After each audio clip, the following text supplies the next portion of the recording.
आपण आता आर्किटेक्टचा रोल बघितला, त्याचप्रमाणे आता ॲडव्होकेट किंवा वकिलांचा रोलही तितकाच महत्त्वाचा आहे. कारण ज्या वेळेला ही सगळी जी ॲग्रीमेंट्स किंवा करार करायचे असतात, डेव्हलपमेंट, रिडेव्हलपमेंट, सेल्फ रिडेव्हलपमेंट, याच्यात करार करताना बऱ्याचशा गोष्टी कायदेशीर प्रक्रिया असते ती, आणि ती कशा पद्धतीने हाताळावी, कशा पद्धतीनं काय काय बघणं महत्त्वाचं आहे, त्याची काय काळजी घ्यावी, याच्याविषयी ॲडव्होकेट परब साहेब आपण सुरुवात करावी.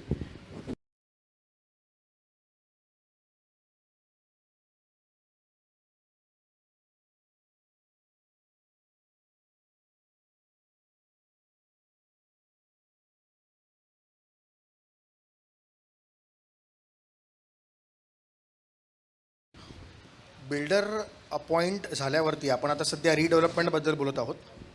आणि रिडेव्हलपमेंटमध्ये ज्या वेळेला सोसायटी डेव्हलपरला अपॉइंट करते, त्या अपॉइंटमेंट स्टेजच्या अगोदरपासून कायदेशीर म्हणजे लीगल अँगल जो आहे तो तिथे सुरुवात होते. मग जसं सरांनी आपल्याला सांगितलं की सेक्शन 79A गाईडलाईन्स आहेत, जे डायरेक्शन्स आहेत.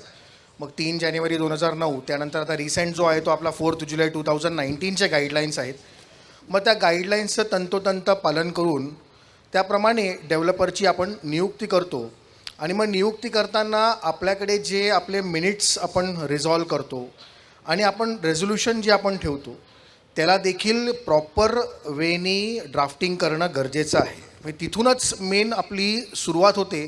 कारण हे विषय पुढे भविष्यामध्ये ज्या वेळेला लिटिगेशन्स होतात, लिटिगेशन्समध्ये ज्या वेळेला हे कोर्टामध्ये हजर होतात, त्यावेळेला ह्या इथूनच जे आहेत ते आर्ग्युमेंट सुरू होतात.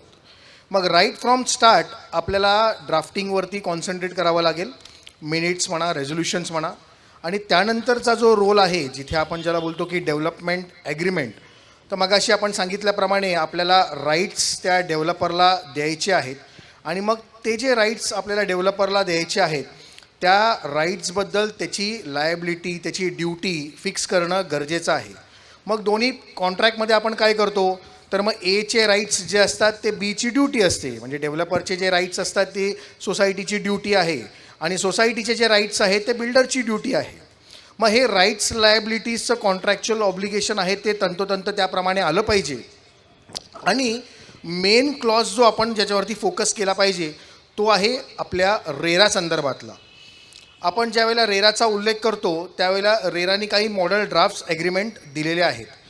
त्या ॲग्रीमेंटचा उपयोग करून देखील आपल्याला ते प्रोव्हिजन्स, इथे स्टिप्युलेशन्स जे आहेत ते आपल्याला इनकॉर्पोरेट करावे लागतील. रेराचे बरेच स्टिप्युलेशन्स जे आहेत, जे बिल्डरला बाइंडिंग्ज आहेत, त्याच्यातले काही प्रोव्हिजन्स जे आहेत ते आपण ड्राफ्टिंगच्या वेळेला तिथे कॉन्सन्ट्रेट करतो. एक केस जी आहे ती आपण नंतर घेणार आहोत, पण त्या केसचा उल्लेख करताना तुम्हाला आम्ही फक्त सांगतो की right from arbitration we went to supreme court, जिथे बिल्डरला टर्मिनेट करायचं होतं. आणि बिल्डरला टर्मिनेट करताना तो शेवटपर्यंत सुप्रीम कोर्टापर्यंत एकच मुद्दा म्हणत होता की डेव्हलपमेंट ॲग्रीमेंटमध्ये क्लॉज दिलेला आहे की this development agreement will stand subsist till the construction is complete.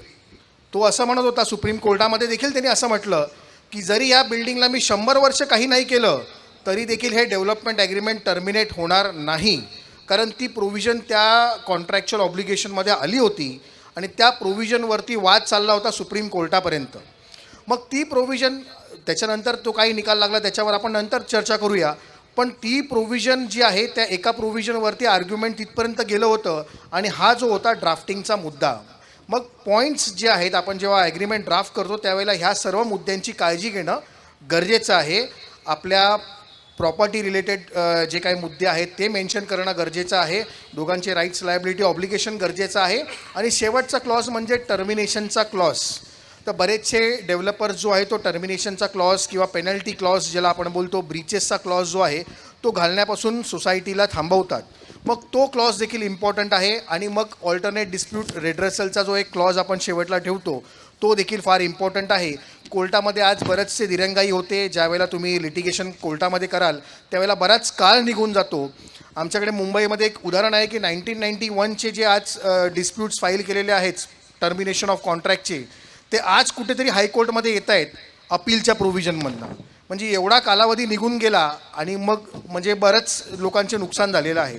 त्यामुळे ADRचे जे ऑप्शन आहे आपल्याकडे, आर्बिट्रेशनचा जो ऑप्शन आहे तो क्लॉज नेहमी ठेवणं, ह्या सगळे मुद्दे जे आहेत बारकाव्याने करणं गरजेचं आहे. त्यासाठी प्रॉपर ड्राफ्टिंग करणं गरजेचं आहे. सर कुर्देकर सर, आपण याच्याविषयी का नाहीतर एक बरेचसे प्रश्न आपल्याकडे आलेले आहेत, बरं.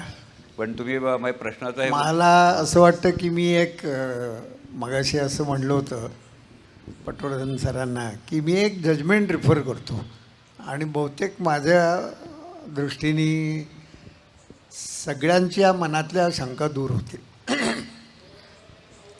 पहिल्यांदा म्हणजे आता यांनी जे मगाशी वकील साहेबांनी सांगितलं त्याप्रमाणे रेरा आणि ॲग्रीमेंटमधली रेसिप्रोकल प्रॉमिसेस त्यांनी वेगळ्या भाषेत सांगितलं, पण बिल्डरनी करायच्या ड्युटीज आणि अलॉटी मेंबरनी करायच्या ड्युटीज, त्यांची कर्तव्य या सगळ्याची सांगड त्या ह्याच्यात घालायला पाहिजे. डिस्प्यूट रिझोल्युशनचा क्लॉज हा नुसता आर्बिट्रेशन कन्सिलेशन ॲक्टकडे आम्ही जाऊ, इथं न थांबता कित्येक वेळा असं असतं की काही लोकांना कन्सेंट देता येत नाही. मी उदाहरणार्थ सांगतो तुम्हाला की बुवा असं होऊ नये, पण असं होऊ शकतं कधी कधी की कुटुंबामधल्या वादामध्ये कदाचित जेव्हा व्हाईल इट इज पेंडिंग, जेव्हा रिडेव्हलपमेंट असते तेव्हाच अशी घटना काहीतरी घडते की जो मेंबर असतो त्याच्या ताब्यात घर नसतं. मेंबरचा कन्सेंट मिळालेला असतो पण ज्याच्या ताब्यात घर आहे त्याचा कन्सेंट नसतो. मग अशा वेळेस काय करायचं? त्याच्यानंतर असा एक माणूस वाद निर्माण करू शकेल का? ते आता बाकी सर्क्युलर वगैरे सगळ्यांना माहीत झालं आहे की 51% पाहिजे वगैरे, पण अशा कौटुंबिक वादाच्या मधनं निर्माण होणाऱ्या समस्येमुळे अरेस्ट होऊ शकते का रिडेव्हलपमेंट? तर रिडेव्हलपमेंट प्रोसेस अरेस्ट होऊ शकते. म्हणून त्या रिडेव्हलपमेंट ॲग्रीमेंटमध्ये अशी काही किंवा पहिलं जेव्हा बिल्डर MOU करतात तेव्हाच जर आपण काही त्यामध्ये किंवा अशा वेळेस जायचं कुठे, अशा वेळेस आपण दिवाणी कोर्टात जावं, सहकार न्यायालयात जावं का आणखी कुठल्या अथॉरिटीकडे जावं का डायरेक्ट हायकोर्टात जावं, असे अनेक वेळा अनेक मुद्दे उपस्थित होतात. कारण कुठलंही कोर्टातलं काम म्हटलं तरी ते विलंब हा त्यातला विषय असतो. आणि म्हणूनच या पार्श्वभूमीवर जसं लिगलवर कुठून सुरुवात होते, पहिल्यांदा आपल्याला माहिती आहे की रिडेव्हलपमेंट सुरू करताना जे बेसिक कागद गोळा करायचे असतात ते सगळेजणांना माहिती आहे. आता त्या सर्क्युलरमध्येही आहे, सगळं रेव्हेन्यू रेकॉर्ड पाहिजे, टायटल सर्च रिपोर्ट पाहिजे, list of member, flat purchaser, list of occupiers पण पाहिजे. त्याच्यानंतर मगाशी या वास्तुविशारद आर्किटेक्ट लोकांनी चांगलं समजावून सांगितलं आहे, पण आपल्याला त्याचे राईट्स काय आहेत ऑक्युपायरचे. कित्येक ठिकाणी कोणी टेनंट आहे, कोणाला गिफ्ट देऊन राहिलेला माणूस आहे, कोणी लेसी आहे, कोणी लायसन्सी आहे, तो सोडलेला नसतं, त्याचा वाद चालू असतो. आता या फॅमिली डिस्प्यूटच्या बॅकग्राऊंडवर आपण आर्बिट्रेशन हे रिडेव्हलपमेंट ॲग्रीमेंटमध्ये किंवा MOUमध्ये अशा तऱ्हेची काही क्लॉजेस किंवा शर्ती घालाव्यात किंवा हा इश्यू डेव्हलपर अधिक सोसायटी यांनी दोघांनी एकमेकांच्या म्युच्युअल अंडरस्टँडिंगनी कोर्टात नेऊन एखादा मॅन्डेटरी इंजंक्शनसारखी, म्हणजे compelling the person who is opposing redevelopment, अशा तऱ्हेचा दावा लावता येतो का? तर लावता येतो. आणि अशा तऱ्हेचं आता अगदी लेटेस्ट जजमेंट आपण एक डिस्कस करू आणि मग then I will Karjatkar sir will tell about the stamp duty and other things. पण हा विषय आत्ता अभंग समता सोसायटी वर्सेस पराग बिनानी अशा तऱ्हेचं जस्टिस SK शिंदेंनी जजमेंट दिलं आहे की ज्याच्यात पहिली 5-6 जजमेंट रिफर केली.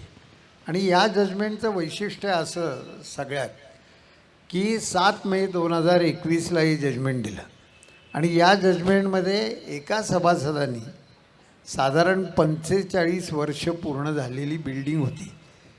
इतकी जुन्या बिल्डिंगमध्ये रिडेव्हलपमेंट वॉज नेसेसरी अशा तऱ्हेच्या सगळ्या परवानग्या, IOD, कमेन्समेंट, कॉर्पोरेशनची परवानगी, डेप्युटी रजिस्ट्रारची परवानगी, सभा व्यवस्थित झालेल्या, पण तरीही एका कोर्टाने त्याला मनाई दिली. त्याचं कारण 2 गोष्टी होत्या.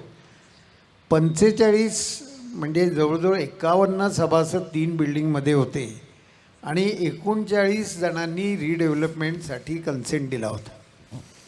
म्हणजे विषय असा होता की 79A या डायरेक्शन्स फॉलो तर करायला पाहिजेत, पण त्या फॉलो करताना या अडचणी आल्या पहिल्यांदा आणि हे मॅटर पहिल्यांदा सिटी सिव्हिल कोर्टाने त्याला इंजंक्शन दिलं.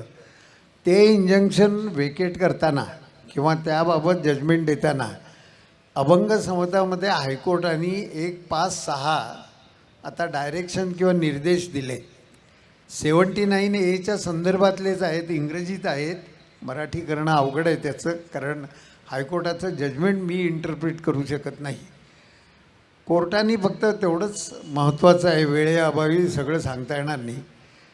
त्या सोसायटीनी वेबसाईट क्रिएट केली नव्हती पहिली त्यांची, किंवा अशा तऱ्हेचं वेबसाईट करणं कंपल्सरी आहे का? निदेश, मी मगाशी कर्जतकर सर म्हणाले आदेश असू नाही तर निदेश असू दे, पण प्रश्न कुठे आहे? असं सांगण्याचा उद्देश एकच आहे की सर्क्युलर फॉलो करू नका असं मी म्हणलेलं नाही. सर्क्युलर किंवा GR फॉलो करायलाच पाहिजे, पण एखादी त्रुटी त्यामध्ये की ज्यामुळे रिडेव्हलपमेंट ॲफेक्ट होणार नाही, किंवा ट्रान्सपरन्सीचा मुद्दा जो वकील साहेबांनी सांगितला तो जर त्यामध्ये पूर्णरित्या पाळला गेला असेल तर हायकोर्ट काय म्हणते बघा. द ट्रायल जज while granting injunction was impressed by the following factors. म्हणजे आधी खालच्या कोर्टाने काय दिलं, that the society has not created website on the internet as required under the direction issued under section 79A of cooperative societies act. That society did not invite tenders for redevelopment of the society by issuing notices or advertisement in different newspaper. आणि तिसरा मुद्दा, resolutions were passed in the special general body meeting in the absence of 1/5 member of the society. Society did not produce a written consent letter from the member of the society. There was no video recording of all meetings. Thus, the authorized members were not present in the meeting. आणि मग आता high court त्याच्यावर काय म्हणते बघा. हे finding खालच्या कोर्टाचं होतं. Thus, it seems the learned trial court was of the opinion that guidelines under section 79A of Maharashtra Cooperative Societies Act being not followed in its letter and spirit, it vitiated the entire process of redevelopment. However, the learned trial court failed to notice that alleged irregularities, if any, crept in the special general meeting, cannot ipso facto nullify the resolution passed by the general body from time to time. म्हणजे बऱ्याच वेळा आपण रिडेव्हलपमेंटचा विषय एका मीटिंगमध्ये होत नाही. अगदी पहिल्यांदी कन्सेंट घेतलं जातं, पहिल्यांदी काही मेंबर अप्रोच होतात, मग रिडेव्हलपमेंट करायची ठरते. असं दरवेळेस जी साधारण सभा भरली जाते याचाही विचार हायकोर्टाने केला आहे. आणि कोर्ट असं म्हणतं, as such the regularities noted by the learned trial जज cannot displace the decision taken by the majority member of the society. Even otherwise, the finding recorded by the learned trial court as noted above are contrary to the evidence. We are not going in that. The learned trial court held that video recording was not done. Be that as it may, non-creation of the website cannot be by a reason to stall the redevelopment process. Even otherwise, the learned trial court has failed to appreciate subsequent development. म्हणजे काय तर execution and registration of the development agreement, various permission granted by the planning authority have rendered the suit infectious. आणि म्हणून मग हायकोर्टाने आता settled position of law दिली. त्यामध्ये हायकोर्टाने बरीच जजमेंट कन्सिडर केली, including Maya developer which was one of the very judgement which was followed by so many जजेस. The reliance upon the government notification itself is misplaced. When the member of the cooperative housing society which under law of cooperation decides by majority members that the society premises be developed in a particular fashion by a particular developer, it would be contrary to the principle of democracy by which the society is governed for the dissenting member or sole dissenting member to interfere and require a procedure not required by the majority of the member to be followed, which would only consume time and counterproductive. The government resolution would be required to be followed by the society where members are unable to come to any decision by resolution of their own.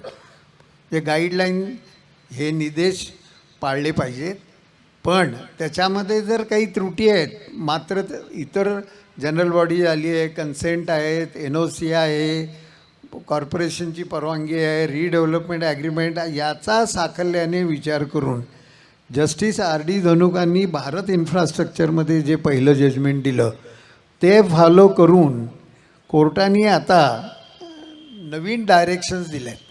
आणि या डायरेक्शनमध्ये court असं म्हणतं, decision taken in accordance with the principle of democracy cannot be interfered with or displace unless it is shown that they same were sanctioned by fraud or misrepresentation. You cannot ignore this law settled by the court in relation to redevelopment by the cooperative housing societies. आणि कोर्टाने असं दिलं आहे बाकीचं की सगळ्या वाचून दाखवणं गरजेचं नाही. Effect of the resolution which are being acted upon and culminated in to redevelopment agreement must be considered. आणि म्हणून मगाशी वकील साहेबांनी सांगितल्याप्रमाणे right from the first day रिझोल्युशनसुद्धा असे वर्डेड पाहिजेत. प्रत्येक ठिकाणी ही काळजी घेतली पाहिजे. आणि म्हणूनच जसा आर्किटेक्ट हा निश्चित पाहिजे, त्याचप्रमाणे प्रोजेक्ट मॅनेजमेंट कन्सल्टंट पाहिजे, त्याचप्रमाणे वकीलही एक नेमला पाहिजे. आणि त्याच्याही मगाशी आर्किटेक्ट यांनी चांगलं सांगितलं की त्यांचा विचार ऐकावा आधी, संस्थेच्या मेंबरनी त्यांचा सांगण्यापेक्षा. पण आता थोडक्यात काय तर रिडेव्हलपमेंटचा GR फॉलो केला पाहिजे, मात्र तो लेटर अँड स्पिरिटमध्ये फॉलो केला पाहिजे. ट्रान्सपरन्सी पूर्णपणे पाहिजे आणि काही मेंबर्सच्या विरोधामुळे रिडेव्हलपमेंट थांबवता येणार नाही. धन्यवाद कुर्जेकर साहेब. बऱ्याच लोकांना याच शंका होत्या की अशा पद्धतीचा निर्णय किती टक्क्यांनी होतो. आता आपण सगळ्यांनी बघितलं असेल, पूर्वी 75% होतं, आता गव्हर्नमेंट त्यात सुधारणा करून आता 51%वर आलं आहे. तर देखील फेडरेशनचा अध्यक्ष म्हणून मी सांगतो की शक्यतो 100% असेल तर प्रोजेक्ट स्मूथ होतो. त्यामुळे शक्यतो 100% होण्यासाठी आपण सगळ्यांनी प्रयत्न करावेत. आणि त्यासाठी पारदर्शकता आवश्यकता आहे. गव्हर्नमेंटच्या गाईडलाईन्स नाही आहेत तर ते आपण तंतोतंत पालन करायचं आहे. त्यामुळे वेबसाईट करावी, प्रोजेक्ट मॅनेजमेंट कन्सल्ट नेमा, सगळ्यांनी त्याच्यात भाग घ्यावा, इतर कमिटी नेमावी. आणि हे सगळं पारदर्शकतेचा भाग आहे. म्हणून त्याच्यासाठी आता व्हॉट्सअप आहे, आपल्याकडे इतर पण साधनं आहेत. आणि त्याच्यामुळे काय होतं, एकमेकांचा विश्वास, शेवटी सहकार आहे आणि त्याच्यातला विश्वास हा सगळ्यात महत्त्वाचा आहे. त्याच्यामुळे या दृष्टीनं आपण पुढे सेल्फ रिडेव्हलपमेंट हे त्याचं पुढचं पाहिजे. पण रिडेव्हलपमेंटमध्ये या गोष्टी आणि या आर्किटेक्ट आणि यांना जसं आता सुदैवाने कोर्टही प्रोग्रेसिव्ह आहे. म्हणजे पूर्वी एखादा कोणीतरी मध्ये स्पोक घालायचा आणि मग ते संपूर्ण रिडेव्हलपमेंट किंवा पुनर्विकासन सगळ्या सोसायटीचं चप्प व्हायचं. पण सुदैवानं आता नवीन जजमेंट सगळे कोर्टाचे आलेले आहेत. त्यामुळे पुनर्विकासाचा आता कुठलाही प्रकल्प अडत नाही जर तुम्ही subject to stars condition apply तुम्ही जर त्याचं पालन केलं असेल, ट्रान्सपरन्सी असेल, त्याप्रमाणे तुम्ही सगळ्या लोकांना विश्वासात घेऊन सांगितलं असेल. आणि शेवटी हा मेजॉरिटी आपलं सरकार देखील सध्या मेजॉरिटी 51%वर चालतं आहे. त्याप्रमाणे हा शेवटी 51% पण सगळ्यांना बरोबर घेतलं तर आणखीन चांगल्या पद्धतीने आपण घेऊ शकतो. धन्यवाद. मी कुर्जेकर सरांकडे आता आल्यानंतर कर्जतकर सरांकडे येतो, कारण त्यांच्याकडे 2-3 प्रश्न आहेत आणि ते अर्बन लँड सिलिंगमधले मास्टर्समध्ये त्यांचा भरपूर अभ्यास आहे. सर, अर्बन लँड सिलिंगचे लोकांना मध्ये प्रश्न की सेक्शन 20-21 त्याच्या NOC त्याच्यासाठी काय आहे, जरा आपण जरा हां नाही प्रश्न नाही तर त्यांनी जरा त्याच्यात 2-3 प्रश्न लोकांनी विचारलेत की म्हणजे त्याच्यात ULC सरप्लस झालेल्या जमिनीनंतर काय करावे किंवा ULC सेक्शन 20 अंतर्गत पुनर्विकासासाठी मार्गदर्शक मुख्यतः काय तत्व आहेत याच्याविषयी जरा आपण अर्बन लँड सिलिंगचे 3-4 पण सगळ्यांचा 30 वर्षानंतर 10 वर्षाचा म्हणजे त्यांनी आपण जरा त्याच्याविषयी सविस्तर सांगितलं. आम्ही अर्बन लँड सिलिंगविषयी आपण एक स्वतः लेख पण आपण पेपरमध्ये दिला होता. आमच्या मार्गदर्शक पण आमच्या मुखपत्राचे वास्तुदर्शन त्याचाही छापला होता की आता नवीन जी गव्हर्नमेंटची रिडेव्हलपमेंट आणि याच्याविषयी सर्क्युलर ती पण आपण छापतोच आहे. जरा अर्बन लँड सिलिंगची सध्याची पोझिशन आपण सांगावी. 1976 साली अर्बन लँड सेलिंग ॲक्ट आला आणि त्यानंतर 1000 स्क्वेअर मीटरपेक्षा जास्त जर जमीन असेल तर ती सरप्लस लँड किंवा अतिरिक्त जमीन म्हणून ठरली गेली. आणि त्याच्याकरता ती एक तर जमीन सरकारने काढून घ्यायची किंवा तुम्हाला जर त्या जागेचा अतिरिक्त जागेचा वापर करायचा असेल तर त्यासाठी गव्हर्नमेंटने काही गाईडलाईन्स दिल्या, काही सर्क्युलर्स काढली. त्याच्यामध्ये त्यांनी अशी सर्क्युलर्स काढली की तुम्ही जर एक लहान तुकडा असेल, साधारण 200-300 स्क्वेअर मीटरपर्यंत असेल, तर तुम्ही त्याची एक डिफरन्शियल अमाऊंट्स भरा, रक्कम भरा, तो तुम्हाला वापरायला परवानगी मिळेल. हा एक झाला भाग. बऱ्याच लोकांच्या लँड्स खूप मोठ्या होत्या, म्हणजे 1000 स्क्वेअर मीटर हे म्हणजे म्हटलं तर 10 गुंठे फक्त, आणि 40, 50, 60 अशा खूप मोठ्या लँड्स होत्या. तर त्याकरता गव्हर्नमेंटने स्कीम्स केल्या की तुम्ही वीकर सेक्शन कम्युनिटी करता, त्यांनी शब्द असे वापरले होते, वीकर सेक्शन. त्याकरता तुम्ही जर घरं बांधली, मग त्याच्यामध्ये त्यांनी घराच्याच बांधकामाच्या त्यांनी एरियाजला हे केलं, रिस्ट्रिक्शन घातलं की 600 स्क्वेअर मीटर, 700 स्क्वेअर मीटर, एका फॅमिलीला एकच घर द्यायचं किंवा एकच फ्लॅट द्यायचा, अशी विविध रिस्ट्रिक्शन घातली आणि तुम्हाला ती जमीन वापरायला परवानगी दिली या अटीवर की तुम्ही जर अशा प्रकारे त्याचं हे केलं, विकसन केलं, तर तुम्हाला या ॲक्टच्या तरतुदी लागू राहणार नाहीत. आणि या पर्टिक्युलरली म्हणून त्याच्याकरता सेक्शन 20 आणि सेक्शन 21, पहिल्यांदा सेक्शन 21 हा सेंट्रल गव्हर्नमेंटनी मंजूर केला, नंतर सेक्शन 20 हा राज्य सरकारांनी मंजूर केला, आणि त्याच्या आधारे ह्या अतिरिक्त जमिनीवर आपल्याला विकसन करता आलं. आता ही झाली 76-80, साधारण 90 साधारण 85-90पर्यंत हे सगळं प्रकरण पूर्ण झालं. त्याच्यावर आता इमारती बांधल्या गेल्या. आता त्या सगळ्या इमारती पुन्हा रिडेव्हलपमेंटला आल्यात. आता साधारणपणे 1914-15 सालापर्यंत हा प्रश्न काही फारसा कोणाला आला नव्हता, कारण तोपर्यंत रिडेव्हलपमेंट काही फारसं जोरात नव्हतं.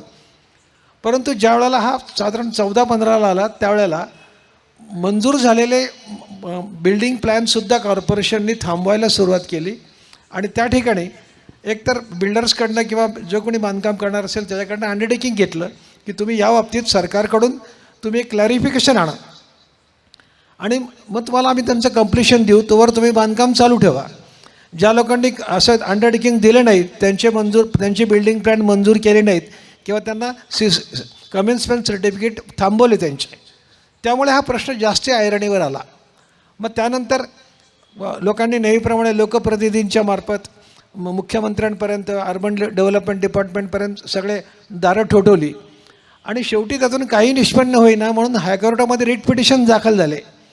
हायकोर्टाने पण गव्हर्नमेंटला डायरेक्शन दिल्या की या बाबतीमध्ये तुम्ही लक्ष घाला आणि जी काय पॉलिसी असेल ती तुम्ही जाहीर करा. मग आता त्याप्रमाणे गव्हर्नमेंटने 2 वर्षापूर्वी पॉलिसी जाहीर केली, आणि त्याच्यामध्ये अशा जे काही एक्झम्पशन म्हणजे 20 आणि 21 सेक्शनखाली ज्या लँड अतिरिक्त म्हणून जाहीर झाल्या होत्या आणि त्याच्यावर सरकारने माफी दिली ठराविक अटींवर, त्याचं बांधकाम करताना काय करावं याकरता सरकारने श्रीकृष्ण कमिशन यांची नेमणूक केली, सुप्रीम कोर्टाचे जज. त्यांनी एक कॉम्प्रिहेन्सिव्ह रिपोर्ट दिला की याकरता काय काय करावं, आणि त्यांच्या रिपोर्टमध्ये त्यांनी 5% रक्कम ही जी जो तुमचा रेडी रेकनरचा रेट असेल त्याप्रमाणे ती चार्ज करावी, आणि ती अशा सगळ्या ज्या अतिरिक्त जमिनी रिडेव्हलपमेंटला आलेल्या आहेत त्यांना परवानगी द्यावी, असा त्यांनी एक साधारणपणे रिपोर्ट दिला. तो मंत्रिमंडळाने पार्शली ॲक्सेप्ट केला, कारण त्याच्यातही पुन्हा विरोध झाले. मग ती मुख्यमंत्र्यांनी ती 5%ची 2.5% खाली आणली. आता हे इथपर्यंत झालं. आता पुन्हा त्याच्यामध्येही पुन्हा अजून एक रिट पिटिशन झाला आहे, तोही पेंडिंग आहे. परंतु आत्ता जी गव्हर्नमेंटने नवीन सर्क्युलर्स काढलीत त्या दोन्ही सर्क्युलर्सच्या आधारे 2.5% रक्कम जर भरली तर या सगळ्या जमिनीचं रिडेव्हलपमेंट करणं आता शक्य झालेलं आहे. 2 वर्षापूर्वी ती मोठी अडचण होती, आता ती अडचण दूर झालेली आहे. धन्यवाद सर. काही म्हणजे आता मध्ये या बऱ्याच अडचणी आल्या होत्या, आणि आपण ॲक्च्युली अर्बन लँड सेलिंग हा रिडंडंट होता, त्याच्यानंतर कायदा रद्द झाला आहे. त्यामुळे फेडरेशनची आपली भूमिका होती की हा कायदा एकदा सरकारला ऑलरेडी त्याच्या विरुद्ध 10% फ्लॅट दिलेले आहेत, पूर्वीच्या कन्सेल दिलेले आहेत, त्यामुळे हा कायमस्वरूपी जावं. पण आता सरकारने वेगळं भूमिका घेतली आहे. पण आमची भूमिका कायम आहे की ते हे अर्बन लँड सेलिंग ॲक्ट हा रिडंडंट झालेला आहे, तो कायद्याने रद्द केलेला आहे, त्याला 10 पैसे पण सरकारला द्यायला लागू नाहीत असं. पण ते दुर्दैवानं आपण त्या कमिशनने तो घेतला नाही.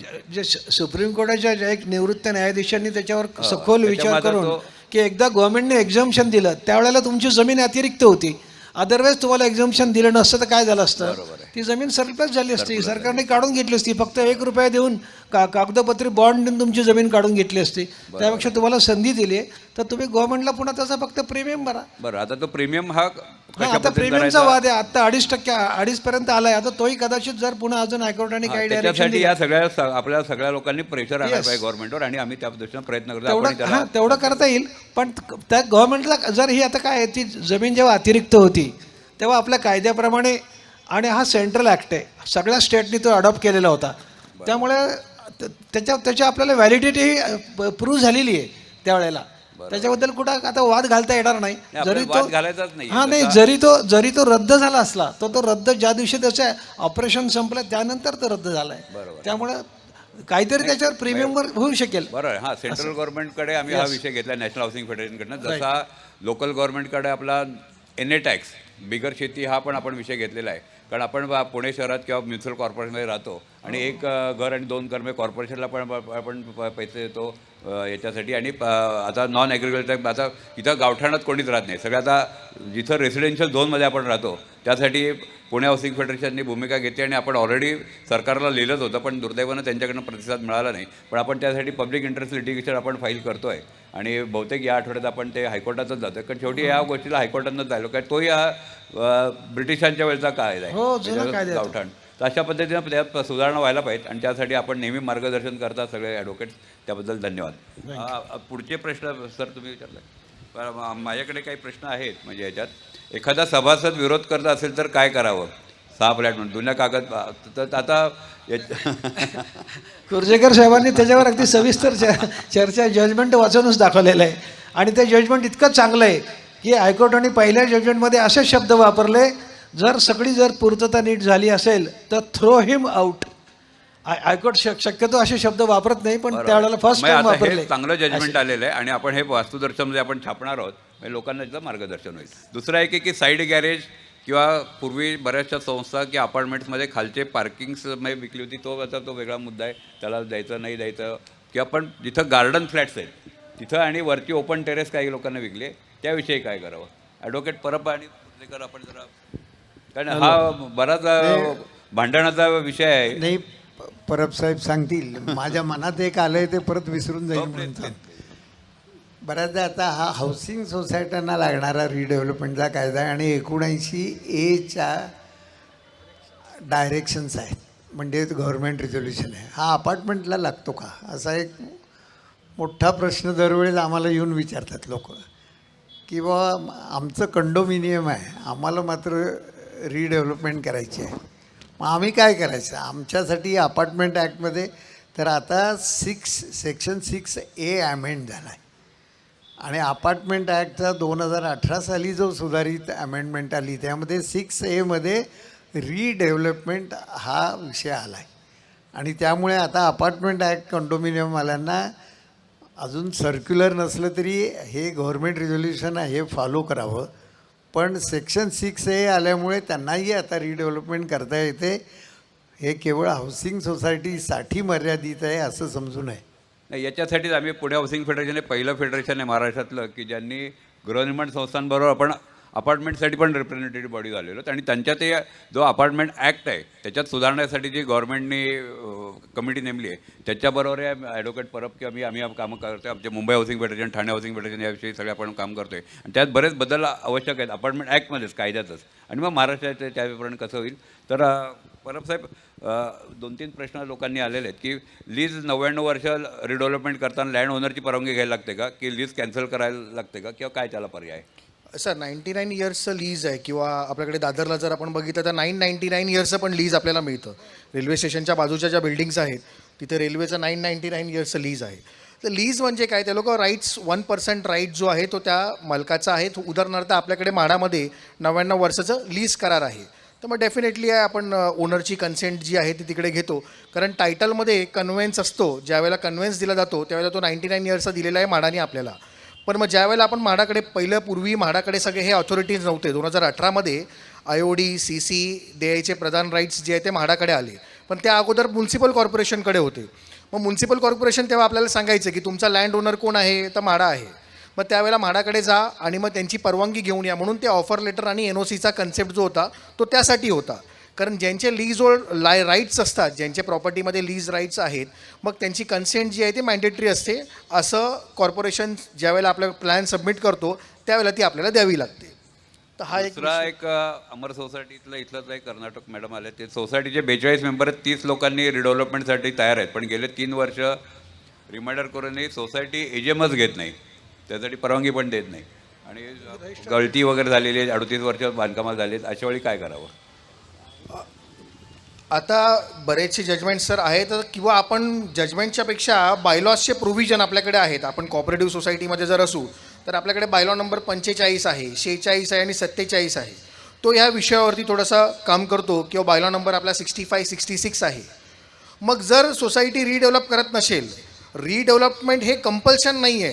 कुठेही कायद्यामध्ये तुम्हाला रिडेव्हलपमेंट करा किंवा कुठल्याही जजमेंटमध्ये ऑनरेबल हायकोर्टने असं सांगितलं नाही आहे की रिडेव्हलपमेंट कंपल्सरी करा. तुम्हाला पहिलं काम आहे तुमचं की बिल्डिंग सुस्थितीमध्ये ठेवा. बायलॉ नंबर 45 जो आहे तो आपल्याला सांगतो की गुड मेंटेनन्समध्ये ठेवावी बिल्डिंग. मग ते कार्य कोणाचं आहे ते 46, 47मध्ये सांगितलेलं आहे. आणि त्यासाठी बिलं कशी आकारावीत किंवा कुठलं कार्य आहे तर ते 65, 66मध्ये सांगितलेलं आहे. मग स्ट्रक्चरल रिपेअर्स कोणी करावे तर सोसायटीने करावेत. मग जर हे सगळ्या गोष्टींचं पालन होत नसेल, बायलॉ नंबर 76मध्ये स्ट्रक्चरल ऑडिट सांगितलेलं आहे. मग स्ट्रक्चरल ऑडिट करून त्याचा जो काही रिपोर्ट्स येतो तो रिपोर्टमध्ये स्ट्रक्चरल इंजिनियर लिहितात की तुमच्या बिल्डिंगमध्ये हे मेजर स्ट्रक्चरल रिपेअर्स करणं गरजेचं आहे. तर ह्या सर्व गोष्टी करणं सोसायटीला मॅन्डेटरी प्रोव्हिजन्स आहेत. रिडेव्हलपमेंट हा सेकंडरी पर्याय आहे. जर तुम्हाला हे फिजिबल होत नसेल, तुम्हाला एवढे इन्व्हेस्टमेंट तुमचे स्ट्रक्चरल रिपेअर्स करून तुमच्या बिल्डिंगचं लाईफ जास्त वाढणार नसेल, मग तुम्ही ह्या रिडेव्हलपमेंटचा पर्याय जो आहे तो अवलंबावा. तर ह्या गोष्टीमध्ये मला असं वाटतं सोसायटीला डायरेक्शन्स द्यावेत की नाही होत असेल रिडेव्हलपमेंट तर तुम्ही रिपेअर्स तरी कंपल्सरी करून घ्यावे. आम्ही पण त्यांना ते सांगितलं आहे की बेसिकली बऱ्याच सोसायटीच्या निवडणुका पण झालेल्या नाही आहेत, त्यामुळेच आपण त्यांना सांगितलं आहे की 250च्या खालची सुदैवानं आपण सगळ्या फेडरेशननी मागे लागून 250च्या खालच्या नियमावली आपण हे करून त्यांच्या इलेक्शन घ्यावेत असं केलं आहे. त्यामुळे ऑफिस बेअरर त्यांनी निवडून घ्यावेत, नवीन द्यायच्यात रिडेव्हलपमेंटमध्ये पुढच्या पिढीला पण त्यात भाग घ्यावा, म्हणजे ह्याच्यात लवकर प्रॉब्लेम सोडवू शकतील. दुसऱ्यांनी एक प्रश्न विचारला, Shri Dhanlakshmi society, our society is appointed an architect with 80% majority which was also approved in the special general body meeting. However, few members are challenging this as an incorrect appointment. What can be done in this scenario? Sir 51% आता 80% असेल, 50% म्हणजे हा त्यांना सांगितला होता की 50% आपलं सगळं सरकारच 51% झालं की लोकशाही आपल्याकडे 51% मेजॉरिटी पास झाला आहे, हा सगळ्यांवर बंधनकारक आहे. दुसरं रिडेव्हलपमेंटला रेला ॲप्लिकेबल होतो का?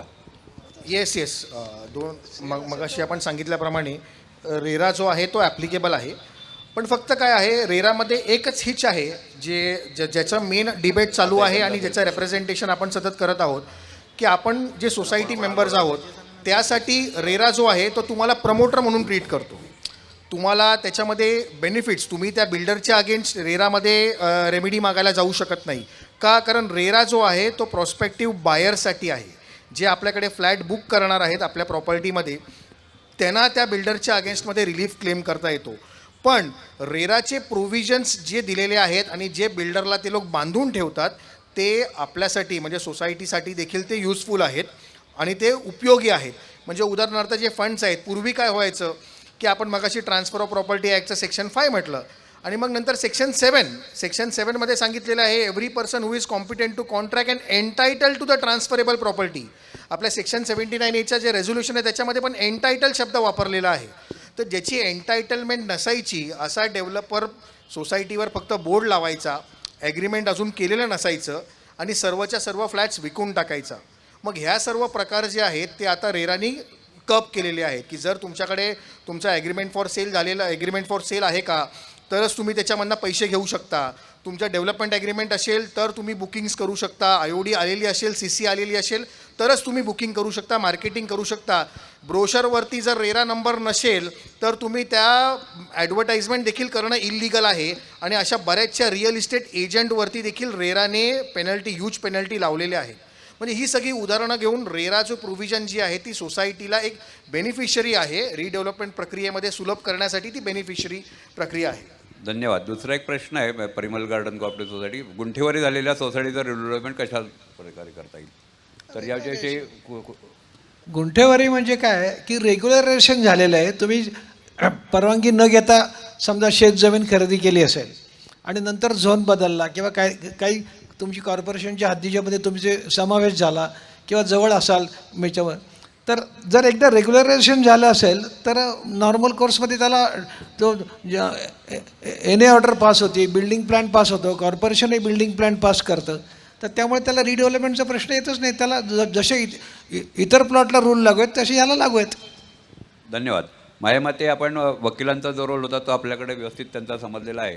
तर आपण हे आता हेच चर्चासत्र आपण इथे थांबूया आणि सेल्फ रिडेव्हलपमेंट म्हणजे स्वयंपुनर्विकासाकडे घेऊया. तर आपण हां बोला.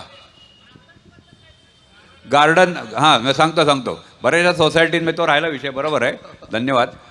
गार्डन म्हणजे खालच्या जमिनी काही लोकांना वापरायला दिल्या होत्या किंवा विकलेल्या होत्या बिल्डर्सनी, किंवा वरचे ओपन टेरेस याच्याविषयी जरा रिडेव्हलपमेंट करताना त्याच्याविषयी भरपूर ठिकाणी वाद होतात.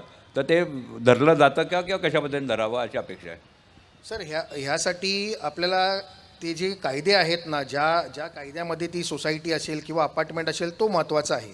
म्हणजे इथे रिडेव्हलपमेंटपेक्षा तुमचे इंटरनल कायदेस, जर कॉपरेटिव्ह हाऊसिंग सोसायटी असेल तर मग कॉपरेटिव्ह हाऊसिंग सोसायटीमध्ये हे गार्डनचा कन्सेप्ट वगैरे तिकडे काही प्रकार नाही आहे, टेरेसचा कन्सेप्ट तिकडे काही प्रकार नाही आहे. कारण कॉपरेटिव्ह हाऊसिंग सोसायटीवरती एक 2010मध्ये ऑनरेबल सुप्रीम कोर्टाने जजमेंट दिलं होतं नालचंद लालूचंदचं. ते जर जजमेंट तुम्ही गुगलवरती पण ते अवेलेबल आहे. ते जजमेंट जर आपण वाचलं तर त्यामध्ये क्लिअरली हे गार्डन असो किंवा तुमचं टेरेस असो किंवा पार्किंग एरिया असो, जो एरिया तुम्हाला फ्री ऑफ FSI मिळालेला आहे तो तुम्ही विकू शकत नाही, असं ऑनरेबल सुप्रीम कोर्टाने 2010मध्ये निर्णय दिलेला आहे. आणि जे गोष्टी विकलेल्या आहेत, उदाहरणार्थ आता मगाशी एक गॅरेजचा विषय पण आपला राहिला होता. गॅरेजेस साईडला असतात पण ते पार्किंग पर्पजसाठी तुम्हाला दिलेले आहेत. मग जर गॅरेजेस आहेत तर गॅरेजेसच्या मोबदल्यामध्ये तुम्हाला गॅरेजेस मिळू शकतं. कारण आपल्या कॉपरेटिव्ह हाऊसिंग सोसायटीचा एक प्रिन्सिपल आहे, जेवढे नंबर ऑफ फ्लॅट्स असतील आपल्याकडे बिल्डिंगमध्ये तेवढेच आपल्याला शेअर सर्टिफिकेट देता येतात, रादर तेवढेच आपले मेंबर्स असू शकतात. जर तुम्ही सेक्शन 154B कॅपिटल B-5 बघितलात तर तुमच्या बिल्डिंगमध्ये 20 फ्लॅट असतील तर 20च मेंबर आपण करू शकतो, 21वा येऊ शकत नाही. म्हणजे गॅरेजला शेअर सर्टिफिकेट देऊ शकत नाही, गॅरेज विकता येणार नाही, फ्लॅटला अटॅच करूनच त्या गॅरेजला विकावं लागेल. पण आता हा झाला कॉपरेटिव्ह सोसायटीचा विषय. आपण अपार्टमेंटची जी कमिटी आहे त्यामध्ये हा विषय ठेवलेला आहे. अपार्टमेंट जे आहेत, कंडोमिनियम्स आहेत, तिकडे मॅक्सिमम ही मिशिफ केलेली दिसून येते.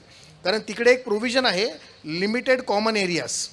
मग लिमिटेड कॉमन एरियाजमध्ये काय करतात ते डेव्हलपर, हे गार्डन जे आहे त्याच्या भोवती समजा त्या फ्लॅटच्या पुढे गार्डन असेल खाली ग्राउंड फ्लोअरला, तर ते गार्डन त्या लिमिटेड इंटरेस्ट क्रिएट करतात त्या फ्लॅट पुरतं आणि मग त्या फ्लॅटला तो दिला जातो. तर आता जी नवीन कमिटी आपण स्थापन केली होती आणि अपार्टमेंटचे जे सजेशन्स आता पुट फॉरवर्ड केलेले आहेत त्यामध्ये आम्ही असं सजेशन दिलेलं आहे की हा जो प्रकार आहे जिथे न्यूसन्स होतो आहे आणि which is against the principle of Nalchand Laluchand judgment and against the principle of RERA, against the principle of DCPR, तर ही प्रोव्हिजन अपार्टमेंटमधनं काढून टाकण्यात यावी जेणेकरून सगळं जे आहे ते एका फुटिंगवरती येईल. धन्यवाद परासाहेब. या ठिकाणी मी सांगू इच्छितो की हे जे जजमेंट आलेलं आहे, सुप्रीम कोर्टात जी केस गेली होती की जे माझ्या मालकीचे नाही ते बिल्डर्स लोक किंवा विकसक विकत होते, शनिवारवाडा माझ्या मालकीचा नाही पण ते विकत होते, जे सँक्शन प्लॅनमध्ये तुम्हाला विकता येत नाही. आणि यासाठी पुणे हाऊसिंग फेडरेशनने इंटरेस्टेड पार्टी म्हणून आपण पण त्याच्यात दिल्ली सुप्रीम कोर्टात गेलेलो होतो आणि ते जजमेंट आपण आपल्या वास्तुदर्शनमध्ये पण छापलं आहे. धन्यवाद. माझ्यामध्ये आपण हा चर्चासत्र आपण या इथे थांबूया आणि रिडेव्हलपमेंट त्यापेक्षा पुढची जी पायरी आहे, पुढचा टप्पा सेल्फ रिडेव्हलपमेंट करूया. आता आपल्याकडे जे ॲडव्होकेट्स आपल्याकडे सामील झाले त्यांचं मी आभार मानतो आणि त्यांना बरं साहेब तुम्ही थांबायचं कारण सेल्फ रिडेव्हलपमेंटमध्ये तुमचं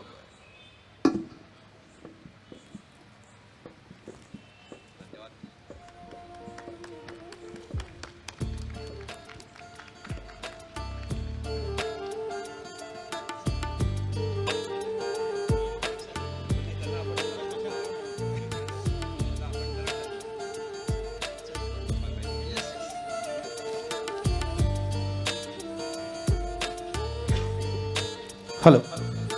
पुढचा चर्चासत्र स्वयं पुनर्विकासन सेल्फ रिडेव्हलपमेंट. बहुतेक एक खूप चर्चित कार्यक्रम आहे आणि स्वयं पुनर्विकासन हे याच्यासाठी खूप लोकांनी आम्हाला एन्क्वायरीज आली होती.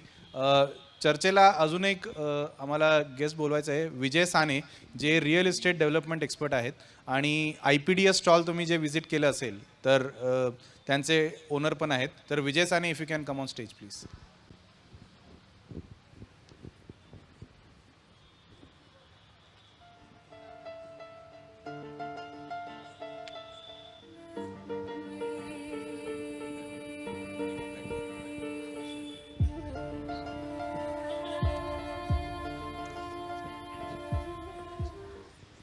सेल्फ रिडेव्हलपमेंट किंवा स्वयंपुनर्विकास ही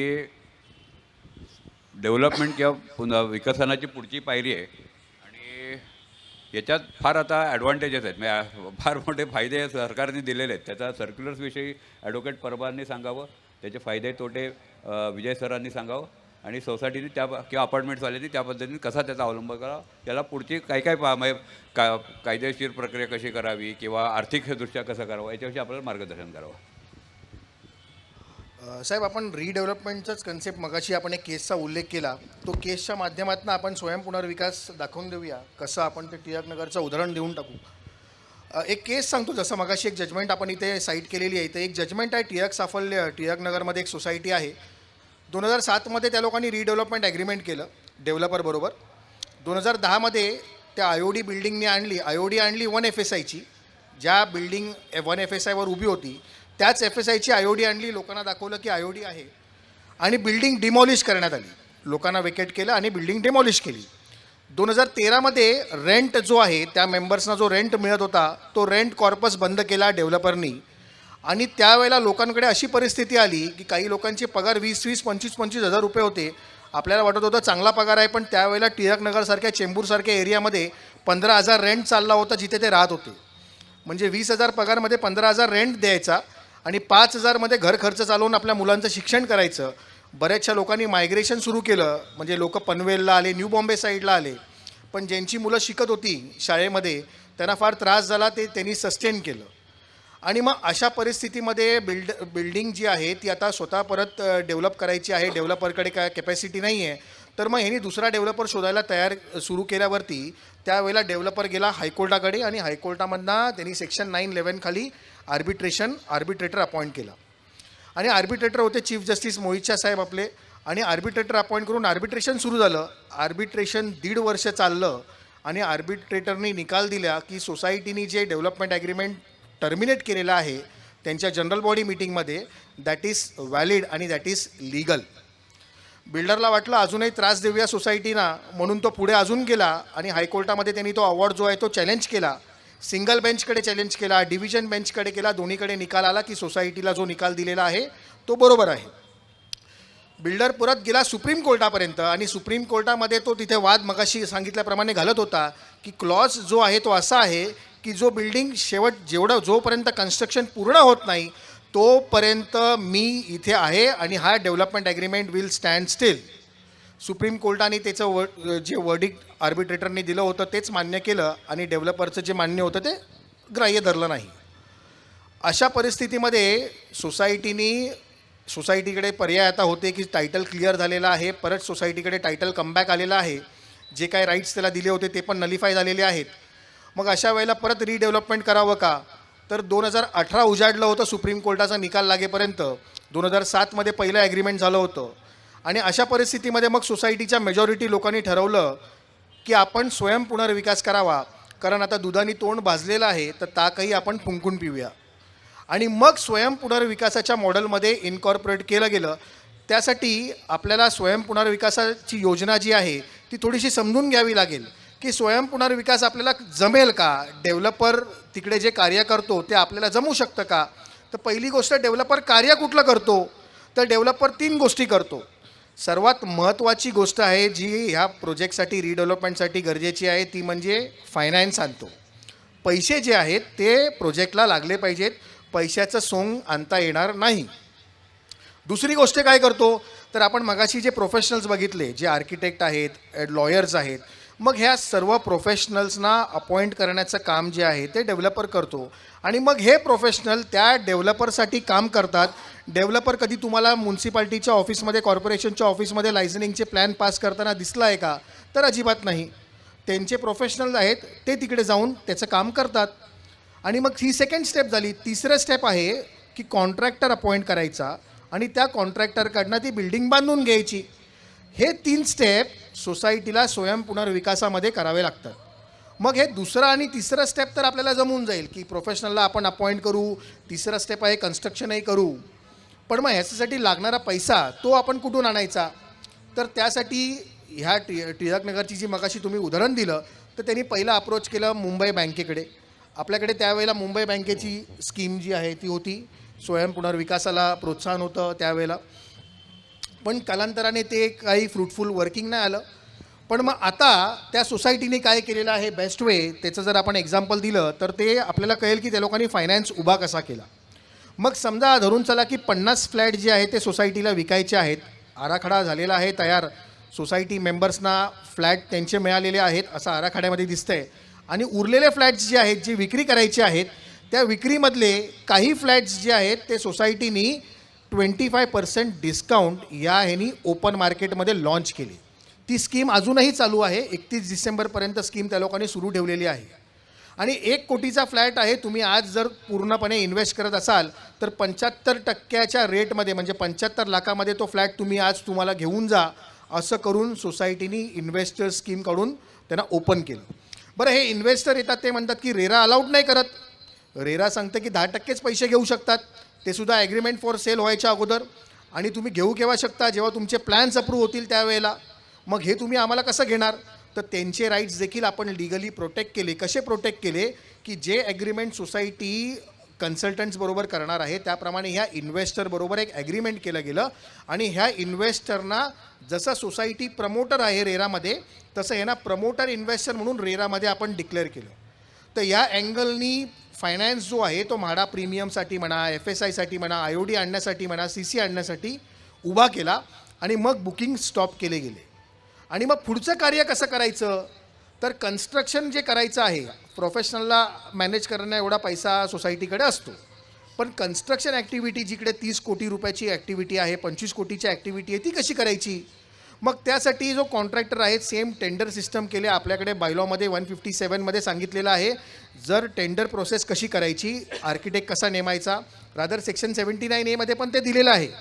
आणि मग ह्या पद्धतीने टेंडर सिस्टमनी कॉन्ट्रॅक्टर अपॉइंट करायचे आणि कॉन्ट्रॅक्टरला सांगायचं की तुला बाल्टर सिस्टममध्ये काम करावं लागेल. तुला जर 25 कोटी रुपये आम्हाला द्यायचे असतील तर आम्ही तुला 25 कोटी न देता तुला आम्ही 30 कोटी किंवा रादर 32 कोटीचे फ्लॅट देतो आजच्या डेटला. आणि अशा तऱ्हेने बाल्टर सिस्टमनी त्या कॉन्ट्रॅक्टरबरोबर आपण ॲग्रीमेंट जे आहे ते देखील फॉर्म्युलेट केलेलं आहे. आणि ही स्वयं पुनर्विकासाची जी मोहीम आहे ती याप्रमाणे आपण इथे पूर्ण करत आहोत. सर, तुम्ही एक GRचा उल्लेख केला. त्याच्यात म्हणजे स्वयं पुनर्विकासात सोसायटी किंवा अपार्टमेंटला, सोसायटीला मुख्यत्वे काय काय सवलती मिळाल्या आहेत किंवा काय Yes. विषय. आणि त्या सप्टेंबर 2019चा जो GR आहे त्याच्यामध्ये स्वयं पुनर्विकास जर आपण केला तर स्वयं पुनर्विकासामध्ये तुम्हाला बेनिफिट्स काय काय आहेत. तर त्या बेनिफिट्समध्ये एक्स्ट्रा FSI 10% एक्स्ट्रा FSI आहे. TDR जर तुम्ही परचेस करणार असाल तर त्याच्यामध्ये तुम्हाला कन्सेशन आहे. प्रीमियममध्ये कन्सेशन्स आहेत. आणि बरेचसे असे फॅक्टर्स आहेत जसं LUC आपण लँड अंडर कन्स्ट्रक्शन जे आपण टॅक्स भरतो तर त्याच्यामध्ये काही माफ तुम्हाला केले जातं आहे. 1 विंडो सिस्टम आहे.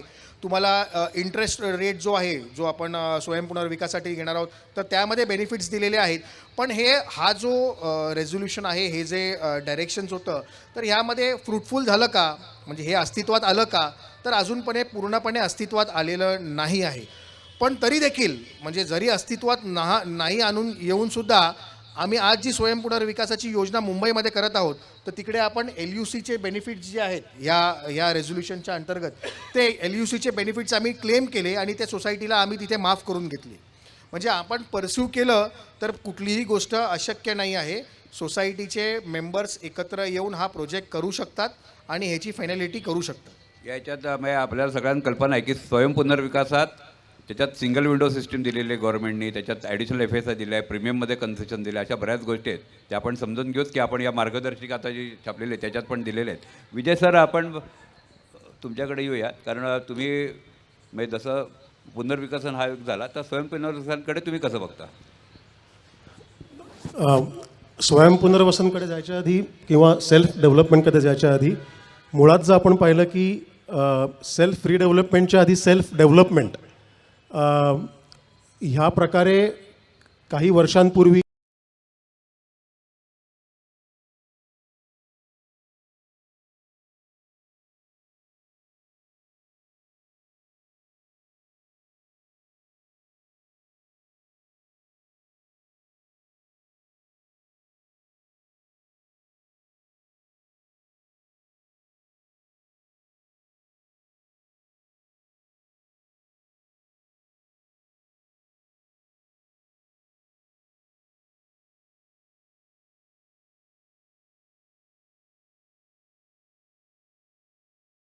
आहेत त्याच्या मागच्या म्हणजे कुठलीही गोष्ट करायच्या आधी मी नेहमी म्हणतो की आपण त्याच्या मागचा का किंवा व्हाय शोधला पाहिजे.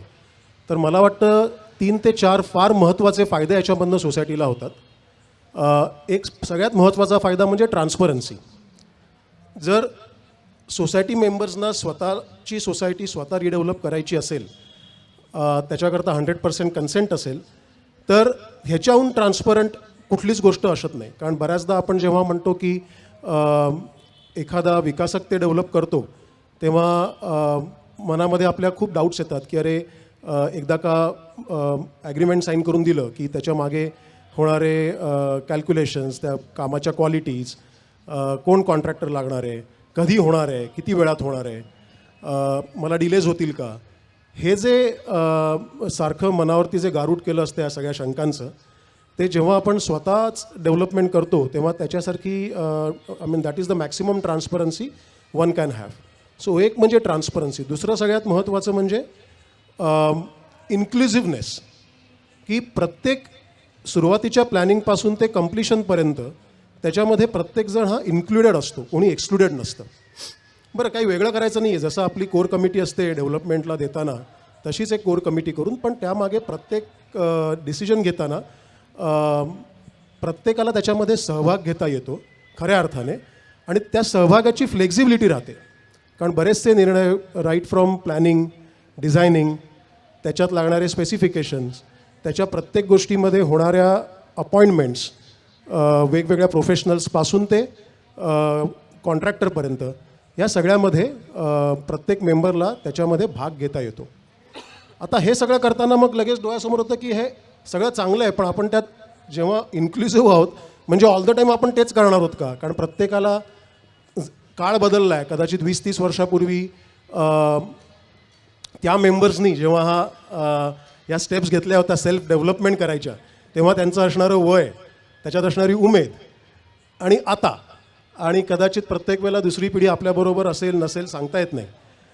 तर आणि दुसरी पिढी जरी आपल्याबरोबर असली, पुढची आत्ताची यंग पिढी, तरी एव्हरीबडी सो बिझी, प्रत्येकाचे उद्योगधंदे, ह्यामधनं खरंच प्रॅक्टिकली प्रत्येकाला ह्याच्यामध्ये दिवसरात्र एंगेज राहावं लागेल का? तर ते करायची गरज नाही, कारण जसं काळ बदलला आहे तसे तुमच्याकडे प्रोफेशनल ऑप्शन्ससुद्धा भरपूर तयार झालेले आहेत. तर त्यामुळे तिसरा पार्ट आहे तो म्हणजे कन्व्हिनियन्स. एखादी डेव्हलपमेंट किंवा रिडेव्हलपमेंट प्रोसेस करताना त्याच्यात माझ्या अंदाजाने एक 18 ते 20 वेगवेगळ्या एजन्सीज म्हणा, प्रोफेशनल्स म्हणा, ज्याला आम्ही स्टेक होल्डर्स म्हणतो, सोसायटीच्या व्यतिरिक्त एक्सटर्नल स्टेक होल्डर्स, यांच्याबरोबर आपल्याला काम करावं लागतं. तर ते काम करून घेण्याकरता you have enough professionals, and I would recommend की प्रोफेशनल्स असे कोणी की ज्यांच्यामध्ये हा सगळ्याचा अनुभव असेल, आणि या सगळ्या गोष्टी जशा वन विंडो आपण अप्रुव्हल्सला म्हणतो कॉर्पोरेशनमध्ये आहे, तशीच एक वन विंडो जर आपण प्रोफेशनल अपॉइंट करू शकलो. बट प्रोफेशनल याच्यामध्ये फरक असा आहे की प्रोफेशनल जे तुमच्याबरोबर प्रॉफिट शेअर नाही करणार, किंवा त्यांची नजर तुमच्या प्रॉफिटवर नसेल, किंवा ते तुमच्याबरोबर जेवी नाही करणार, बट ट्रू प्रोफेशनल म्हणजे तुम्हाला सर्व्हिस प्रोव्हाइड करतील, आणि त्याच्याकरता असणाऱ्या सर्व्हिसची जी प्रोफेशनल फी असते ती फी घेतील. ह्याच्यामुळे काय होईल, डे 1 पासून आपल्या सोसायटीला होणारा पूर्ण खर्च, इन्क्लुडिंग प्रोफेशनल सर्व्हिसेस, हा सगळा खर्च तुमच्या समोर असेल. आणि त्याच्यामुळे विचार करा की सोसायटी डेव्हलप झाल्यानंतर जे नवीन अपार्टमेंट्स विकून जो रेव्हेन्यू होणार आहे, तो सगळ्याचा सगळा रेव्हेन्यू हा सोसायटीकडे परत येऊ शकतो 2 स्वरूपात. एक म्हणजे वाढीव एरिया, हे आपल्या सगळ्यांना माहितीच आहे, एकतर वाढीव एरिया किंवा सोसायटीला थोडा जास्त कॉर्पस मिळू शकतो. सो बऱ्याचदा आम्ही ह्याच्या फायद्यामध्ये हेही सांगतो की रेग्युलर पद्धतीने आपण गेलो म्हणजे कन्व्हेन्शनल रिडेव्हलपमेंटनी, तर ऑफकोर्स आपल्याला वाढीव एरिया मिळतोच, पण याच्या व्यतिरिक्त आपल्याला एक लिमिटेड कॉर्पस मिळतो. म्हणजे मी अगदी नंबर्समध्ये येत नाही, पण अगदी उदाहरण सांगायचं तर पर घरटी 1 लाख 1.5 लाख हे जे काही मार्केट स्टँडर्डप्रमाणे कॉर्पस असतो तो मिळतो. दुसरा चॅलेंज आम्ही काय पाहिला आहे की ज्या ज्या सोसायटीज रिडेव्हलपमेंटला जातात, those are from the matured area, ते एरियाज मॅच्युअर्ड असतात. याचा अर्थ त्या सोसायटीमध्ये जवळपास 30 ते 40% हे सिनियर सिटिझन्स राहत असतात. एक जनरल जर आपण सर्व्हे पाहिला तर थोडा बदलू शकतो, मी अगदी स्टँडर्डाईज करत नाही आहे. पण त्यामुळे काय होतं, आजपर्यंत आपण 500 आणि 1000 रुपये मेंटेनन्स भरतो आहे महिन्याला, त्याची किंमत अचानक 3, 3.5, 4 हजार रुपये होते. आणि त्याच्यामुळे पुढे सोसायटी नवीन झाल्यानंतर तो अचानक वाढलेला खर्च आपल्याच काही मेंबर्सवरती ताण टाकू शकतो आणि या सगळ्याचा आपण विचार केला पाहिजे. आणि हा विचार ऑफकोर्स आपण विकासकाकडे गेल्यानंतर जनरली केला जात नाही, कारण आणि काही चुकीचं नाही आहे, कारण त्यांचा तो व्यवसाय आहे, त्यांचा तो बिझनेस आहे. त्यामुळे तुम्हाला दिलेला ॲडिशनल एरिया आणि काही ठराविक कॉर्पस त्याच्या व्यतिरिक्त आता ही सोसायटी मेंटेनन्स फ्री होईल का असा विचार आपण विकासकाकडनं अपेक्षित करणंसुद्धा कदाचित जास्त एक्सपेक्टेशन होईल. पण सोसायटी स्वतः रिडेव्हलप करताना ह्या सगळ्याचं गणित सुरुवातीला मांडता येतं आणि आम्ही बऱ्याचदा तेच रेकमेंड करतो की ट्रान्सपरन्सीमुळे आपल्याला डे वनपासून कळतं की आपला खर्च किती होणार आहे. हा खर्च काढण्याकरता आपल्याला किती एरिया विकला पाहिजे ज्याच्यामुळे आपल्याला स्वतःचा वाढीव एरिया आणि ह्या सगळ्या प्रोजेक्टचा खर्च निघू शकेल. आणि तेव्हाच आम्ही सांगतो की तुम्ही सोसायटीकडे कॉर्पस जो आहे तो एक चांगला हेफ्टी ठेवा, जेणेकरून त्या कॉर्पसवरती आपला जो मंथली मेंटेनन्स आहे तो पूर्णपणे निघून जाईल, आपली सोसायटी मेंटेनन्स फ्री होईल. आणि हे शक्य आहे, म्हणजे हे काही कठीण नाही. कारण तुम्हाला मागाशी तुम्ही सगळेच सुज्ञ आहात.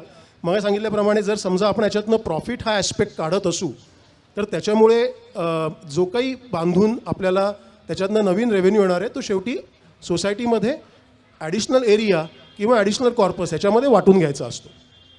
त्यामुळे हा एक आपला फायदा होऊ शकतो.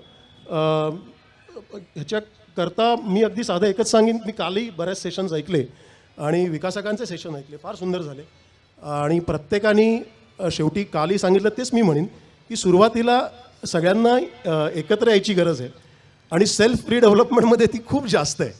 कारण जोपर्यंत तुम्ही सगळे, म्हणजे बऱ्याचदा लोक मला प्रश्न विचारतात की अरे ते 51-60% कन्सेंट झाला की डेव्हलपर करून टाकतो, बाकीच्यांना मॅनेज करतो. तर मग असं काही तुम्हाला सुचवता येईल का?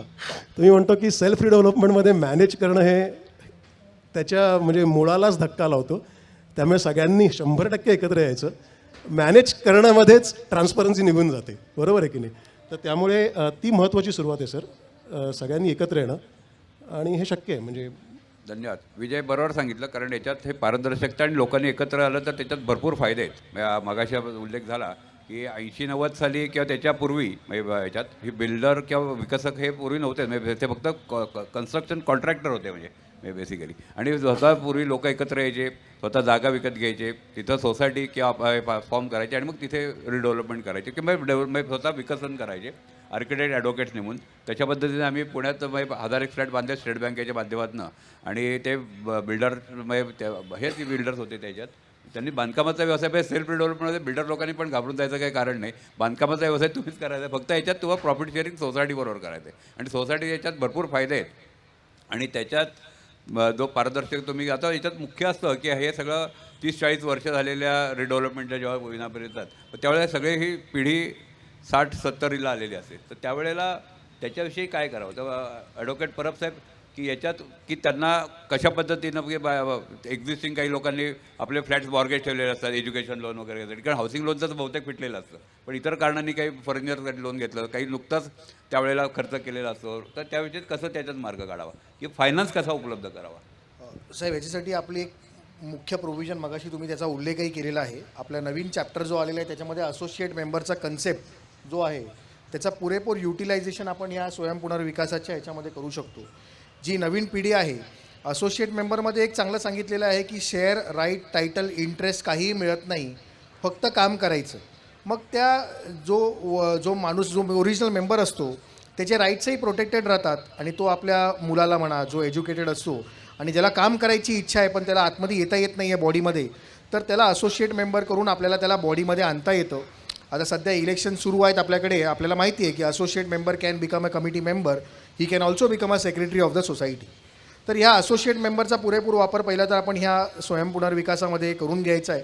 आणि सर सिम्पल वन लाईनर जर आपल्याला निष्कर्ष काढायचा म्हटला की स्वयंपुनर्विकासामध्ये आपल्याला फायदा होणार का, तर त्याचा वन लाईनर असा आहे की रिडेव्हलपमेंट आपल्या प्रॉपर्टीमध्ये जो बिल्डर करणार आहे आणि शेवटला तो बिल्डर जो प्रॉफिट घेऊन घरी जाणार आहे, तो प्रॉफिट जो आहे तो आपल्या सगळ्या मेंबर्समध्ये जेव्हा डिस्ट्रीब्यूट होईल तोच स्वयंपुनर्विकासाचा ॲड ऑन बेनिफिट्स आहेत जे आपण डेव्हलपरला देणार होतो. बरं, हे करताना हा ॲड ऑन बेनिफिट्स किती होणार आहेत? तर आपल्याला एक ट्रेंड माहिती असेल मार्केटमध्ये की डेव्हलपर कुठल्या प्रॉपर्टीमध्ये जेव्हा इन्व्हेस्ट करतो, म्हणजे ज्यावेळेला डेव्हलपर तुमच्याकडे येतो त्यावेळेला त्याच्या मनामध्ये एक फिगर चाललेले असतात की जर मी इकडे एवढे गुंतवले तर मला निदान एवढे तरी रिटर्न्स आले पाहिजे. एक 10 वर्षापूर्वी हा ट्रेंड जो होता तो डबलचा होता, आता तो निदान 1.5 पटपर्यंत आलेला आहे. पण समजा हा 1.5 पटचा ट्रेंड असेल, म्हणजे थोडक्यात रिडेव्हलपमेंटमध्ये आपल्याला 500 फुटाचं घर जर मिळणार असेल तर स्वयंपुनर्विकासामध्ये 750ला 1.5 पट मल्टिप्लाय करायला काय हरकत नाही आहे.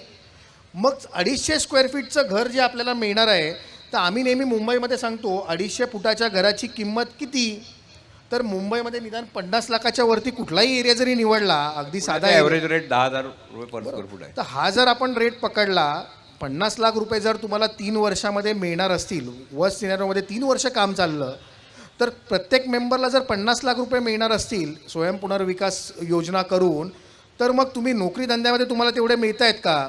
बरं, साहेबांनी सांगितलं की पूर्णपणे तुमचा वेळ द्यायची गरज नाही आहे, पण त्यातल्या त्यात तुम्ही वेळ काढून जर हा स्वयंपुनर्विकास केलात आणि नीट प्रयोजन करून व्यवस्थित मॅनेजमेंट करून प्रोफेशनल्सना घेऊन हा जर विकास केलात तर आपल्याला ते बेनिफिट्स मिळू शकतात.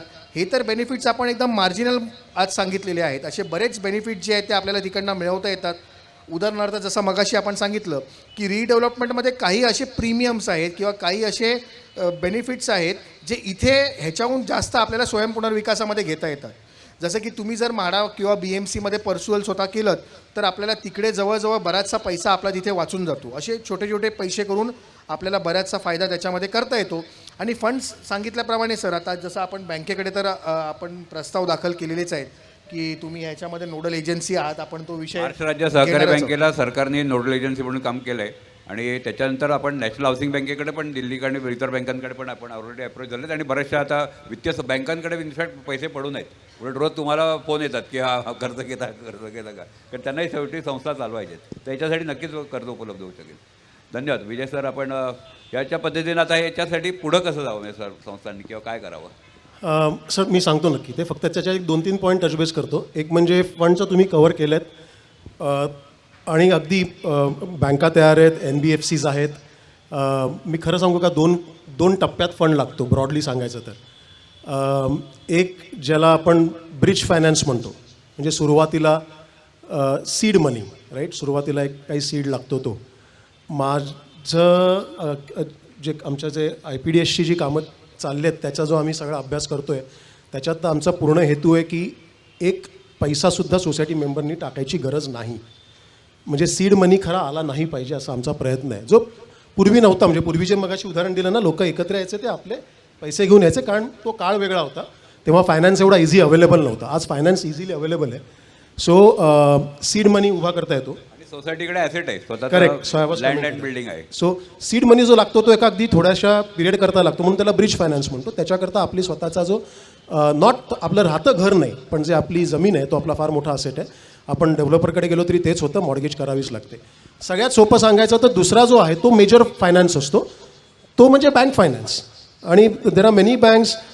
बँकेला प्रोजेक्ट अप्रूव्ड समोर असेल, ते साध्या बंगल्याचं असेल, नाहीतर फॅक्टरीचं असेल, नाहीतर शाळेचं असेल, ना सोसायटीचं असेल, समोरनं बँका लोन द्यायला तयार आहेत आणि तो आपल्या प्रोजेक्टचाच पार्ट असतो, प्रोजेक्टच्या कॉस्टचा पार्ट असतो. लेजिटिमेट लोन हे आपल्या स्वतःच्या सोसायटीच्या नावावर येतं. आता ह्याला धरून मी काही फक्त पॉईंट्स सांगतो. मग आता परब साहेबांनी सांगितलं ते अगदी बरोबर आहे. त्यांनी पटकन फायनान्शियल बेनिफिट काय तो सांगितला आणि हे थोडंसं महत्त्वाचं आहे. आय थिंक माझ्या दृष्टीने ह्याला थोडंसं आपण महत्त्व दिलं पाहिजे. म्हणजे फायनान्शियल बेनिफिट ज्याला आपण, मी म्हणतो क्वांटिटेटिव्ह बेनिफिट आहे, ज्याला आपल्याला क्वांटिफाय करता येतं, तो सरांनी सांगितलं आणि इट्स नो ब्रेनर, तो आहे. त्यामुळे त्याच्यात मी फारसं जात नाही. पण दुसरा बेनिफिट प्रत्येकाने विचार केला पाहिजे. आपल्या आयुष्याची कमाई आहे, त्यामुळे क्वालिटेटिव्ह बेनिफिट्स काय आहेत. क्वांटिटेटिव्ह आहे, क्वालिटेटिव्ह बेनिफिट्स काय आहेत. आणि क्वालिटेटिव्ह बेनिफिट्समध्ये मला जेन्युनली वाटतं, एक म्हणजे जो मगाशी मी उल्लेख केला, ट्रान्सपरन्सीमुळे येणारे बेनिफिट्स, म्हणजे त्याच्या डिझाईनची क्वालिटी. कारण आपण इन्व्हॉल्व आहोत, आपल्याला सक्षम त्याच्यामध्ये डिझायनर्स, म्हणजे फक्त आर्किटेक्ट्स नाहीत, पण स्ट्रक्चरल इंजिनियर्स, MEP इंजिनियर्स, या सगळ्यांचा याच्यामध्ये खूप वाटा असतो. त्यामुळे क्वालिटी ऑफ माय हाऊस, माझं नवीन घर, माझं डिझाईन, ते आपल्याला त्याच्यामध्ये खूप सहभाग घेता येतो, जो अदरवाईज घेता येत नाही. दुसरा क्वालिटेटिव्ह बेनिफिट म्हणजे वेळ. सगळ्यात आणि सोप्या भाषेत सांगतो मी वेळ कसा. आज सगळ्यांच्या आपल्या ओळखीमध्ये, मुंबई पुण्यामध्ये गेली 15-20 वर्ष रिडेव्हलपमेंट्स होत आहेत. तुम्ही सगळ्यांशी बोललात तर त्याच्यामध्ये जवळपास 90% लोकांकडनं हे ऐकायला येतं की अरे इतके महिने डिले झालं, इतके वर्ष डिले झालं. काही लोकांच्या अजून काही जास्त प्रॉब्लेमॅटिक असतात इश्यूज की त्यांचं कित्येक वर्ष डिले झालं असतं किंवा तुम्ही सांगितलं त्याप्रमाणे बारगळलं असतं. नाव ह्या गोष्टी व्हायची कारणं बरीच आहेत. कारण आपण जेव्हा एखाद्या व्यवसायावर अवलंबून राहतो तेव्हा त्या पर्टिक्युलर कंपनीची काय परिस्थिती आहे. मी नावं घ्यायला नको, आज आपल्याला माहिती आहे रिअल इस्टेटमध्ये कंपन्यांची परिस्थिती. इनफॅक्ट कालच्या सेशनमध्ये one of the important point ज्या सगळ्या विकासकांनी जेन्युनली सांगितलं की तुम्ही प्रत्येकाची बॅकग्राऊंड बघा, त्यांची फायनान्शियल परिस्थिती बघा. बरोबर आहे की नाही. पण प्रत्येक विकासक हा पब्लिक लिस्टेड नसतो ना की त्याचे सगळी फायनान्शियल आपल्याला इंटरनेटवरती मिळू शकेल. सो त्यामुळे आणि काही चुकीचं नाही, कारण त्यांच्या व्यवसायामध्ये ते एका वेळेला 20-20, 25-25, 40-40 सोसायटीज करत असतात. त्यामुळे जो कॅश फ्लो मॅनेजमेंट असते ती एका प्रोजेक्टकरता लिमिटेड नसते, ती अक्रॉस रिस्क स्प्रेड झाली असते. त्यामुळे त्यांच्या प्रायोरिटीज बदलल्या असतात. त्यामुळे काही प्रायोरिटीजमुळे काही प्रोजेक्ट्स लवकर पळू शकतात, काही प्रोजेक्ट थोडे स्लो होऊ शकतात. पण इंटरेस्टिंग म्हणजे जेव्हा आपण स्वतःची रिडेव्हलपमेंट करतो तेव्हा तुमचं एकच प्रोजेक्ट असतं. तुमच्या प्रोजेक्टचं स्वतःचं अकाउंट असतं, रेरा अकाउंट असतं, बँकेचं अकाउंट असतं. त्यामुळे त्याच्यामध्ये येणारा प्रत्येक पैसा जो लोनचा असेल किंवा रेव्हेन्यूचा असेल हा तुमच्याकडे येत असतो आणि तो त्या प्रोजेक्टलाच खर्ची होत असतो. त्याच्यामुळे प्रोजेक्ट डिले व्हायचं काहीच कारण उरत नाही. म्हणजे हे जे प्रिडॉमिनंट कारणं असतात प्रोजेक्ट डिले व्हायची ती उरत नाही. आणि खरं सांगायचं तर बाकीच्या गोष्टी after RERA are so transparent in terms of processes, approvals, hiring of a contractor. त्यामुळे ही बाकीची कारणं ही अतिशय क्षुल्लक आहेत. जर कोणी म्हणत असेल याच्यामुळे प्रोजेक्ट डिले होतं, प्रोजेक्ट डिले व्हायची 1-2 महत्त्वाची कारणं आहेत जी आता मी सांगितली. ती व्हायची रिस्क ऑलमोस्ट शून्य होऊन जाते की टाईमवरती आपला कंट्रोल राहतो. आणि टाईम इज मनी. म्हणजे अगेन इनडायरेक्टली तोच जर आपण वेळ बाहेर आपलं लिझिंगमध्ये वापरणार असू ह्या सगळ्या गोष्टींकरता तर तो आपला वेळ वाचतो. त्यामुळे हा एक सेकंड क्वालिटेटिव्ह बेनिफिट झाला. म्हणजे ज्या प्रकारे क्वांटिटेटिव्ह बेनिफिट्स आहेत तसे मला वाटतं ह्याच्यामध्ये खूप क्वालिटेटिव्ह बेनिफिट्स आहेत जे प्रत्येकाने विचार करून. सो टाईम, कॉस्ट, तुमची स्वतःची इन्व्हॉल्वमेंट व स्वतःचा कंट्रोल त्याच्यावरती. आणि अजून एक त्यातला एक छोटासा पार्ट सांगतो परत which is related to time and cost. Again जेव्हा एखादा धंदेवाईक, बिझनेसमन, व्यावसायिक आपल्याकरता सोसायटी डेव्हलप करत असतो आपल्याला तेही समजून घेतलं पाहिजे. As I said that's a business. Fairly जो काही सोसायटी घेतली आहे ती मॅक्सिमम चांगल्या रेटला, वाढत्या रेटला मी कसा विकू शकीन हे त्यांची प्रायोरिटी असते. कारण प्रत्येक 100 रुपयांनी जो रेट वाढतो, 200 रुपयांनी जो रेट वाढतो तो शेवटी it adds in to their profit. So is nothing wrong from that perspective. पण मग रेट वाढायचा म्हटलं की थोडं थांबलं पाहिजे की नाही. आपल्याला माहिती आहे ना की काही दिवस गेले, काही महिने गेले की रेट वाढतो. That is how real estate works. पण तुमच्याकडे असा काही इन्सेंटिव्ह असणार आहे का जर आपण सेल्फ की बाबा आपण एक 6 महिने जरा हळू जाऊया म्हणजे इथे अजून एक 200-300 रुपये वाढतील. कारण आपण स्वतःचं घर रिडेव्हलप करतो आहे. त्यामुळे असले बाकीचेही आपल्या स्वतःला काही इन्सेंटिव्ज नसतात. त्यामुळे you can literally focus it as a professional project की सोसायटी आपण रिकामी केल्यापासून पुढच्या 18 ते 20 महिन्यामध्ये नवीन घरामध्ये कसं येऊ शकतो हे तुम्ही अतिशय व्यवस्थित प्लॅन करून त्याच्यावरती अंमलबजावणी खरी तुमच्या कंट्रोलमध्ये करू शकता. हा बेनिफिट झाला. याच्या पुढे कसं जायचं सर तुमचा प्रश्न होता तो. परत प्रोसेस फार वेगळी नाही आहे कारण हा कुठल्याही गोष्टीचा आपण बाऊ आणलाच नाही पाहिजे. इनफॅक्ट आमचा आणि आजकालच्या पिढीचा, आजकालच्या सरकारचाही, शासनाचाही प्रयत्न हाच आहे की जेवढ्या गोष्टी आपण ट्रान्सपरंटली सोप्या करून सगळ्यांना सांगू तेवढं.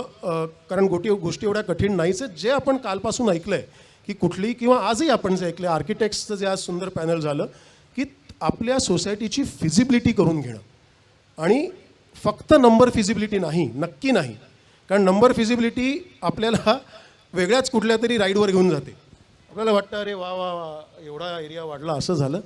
एक डिझाईन फिजिबिलिटी तुम्ही करून घ्या. आय थिंक DR चा स्वतःचा प्लॅटफॉर्म अतिशय सुंदर आहे आणि आम्ही स्वतः तो 1-2 सोसायटीनी वापरताना पाहिलेला आहे.